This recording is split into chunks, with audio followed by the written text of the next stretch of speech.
Hi hello నమస్తే friends, మీరు చూస్తున్నారు this is Raju YouTube channel. Friends, IPL 2024లో ఎస్ఆర్హెచ్ వర్సెస్ జీటీ మ్యాచ్ వాన వచ్చేసి అక్కడ మ్యాచ్ అయితే ఆగిపోయింది. ఇక ఆగిపోయిన తర్వాత రీఫండ్ కోసం ప్రాసెస్ ఎట్లా ఉంటుంది అని చెప్పేసి అందరైతే వెయిట్ చేస్తూ ఉన్నారు.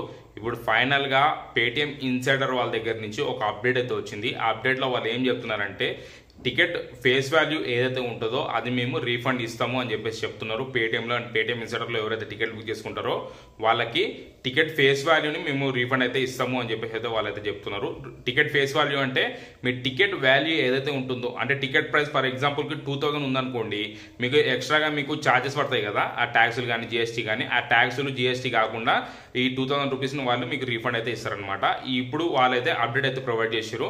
ఇంకా రిమైనింగ్ డీటెయిల్స్ ఏవైతే ఉంటాయో అవి వచ్చేసి మీ రిజిస్టర్డ్ ఈమెయిల్ ఐడి ఏదైతే ఉంటుందో దానికి మీకు ఆ మెసేజ్ అయితే వస్తుంది, అంటే మెయిల్ వస్తుంది. మీరు అది చెక్ చేయండి ఒకసారి. మీ రిజిస్టర్డ్ మెయిల్ ఐడి ఏదైతే ఉంటుందో, మీరు టికెట్ పర్చేస్ చేసేటప్పుడు మీరు ఇస్తారు కదా మెయిల్ ఐడి, ఆ మెయిల్ ఐడిని ఒకసారి ఓపెన్ చేసుకొని మీరు దాన్ని అయితే ఒకసారి చెక్ చేయండి. మీకు ఇన్బాక్స్లో ఏమన్నా పేటిఎం ఇన్సైడర్ వాళ్ళ దగ్గర నుంచి ఏదైనా మెసేజ్ అయితే వచ్చి ఉండొచ్చు. ఆ మెసేజ్లో వాళ్ళ టికెట్ రిఫండ్స్ గురించి మీకు ఏమైనా అప్డేట్స్ అయితే ప్రొవైడ్ చేసి ఉండొచ్చు. మీరు ఒకసారి చెక్ చేయండి.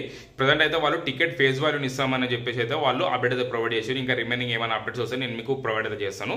ఫ్రెండ్స్, మీకైతే వీడియో నచ్చుంటుంది. వీడియో నచ్చితే వీడియో లైక్ చేయండి, షేర్ చేయండి, అట్లనే ఛానల్కి సబ్స్క్రైబ్ అవ్వండి.